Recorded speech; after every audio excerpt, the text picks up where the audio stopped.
Well, we've talked about Maidan, now it's time to have a look at Jebel Ali, and I tell you what, I'm going to feel like I'm repeating myself from last year. Probably a different haircut because it's a bit shorter, or probably less of a beard because I shaved a couple of days ago, and probably a different shirt. But the same words. Why, oh why, are we having carnival rated races at Jebel Ali on the day the carnival starts? No logic. None. And it reflects in the fields.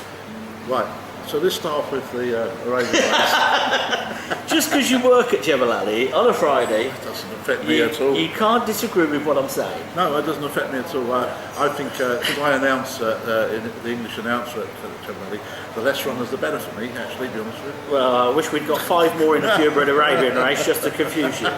Go on then, purebred Arabian race number 1. None of these could have raced in the carnival, which is how it should be at Jebel Ali on the first week of the carnival. Who do you fancy? I went through, I picked the best form out at Jebel Ali, was split between Knife and Kareem Warsan.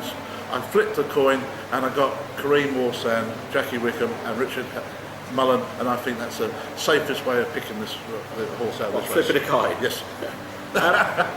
In case I'm wrong, did Knife not beat Kareem Warsan at one track recently? He might have done that somewhere, yeah. I went for Kareem Warsan for 2 reasons. 1, I like Jackie. Yeah. 2, Richie Mullen. But I took a long, hard look at Knife and thought, do you know what? 3 kilo claim, and Syed is riding really well this year. Yeah. That could end up being the difference. Sure. It's a straight track. It's not like it's a complicated ride. If anybody deserves a win, it's Jackie Wickham. Yeah. And she's ran Kareem in some really good races. Well, he was rated 100 something a while back, and he's down to a reasonable handicap mark of 70 now. Look at the last 3 races.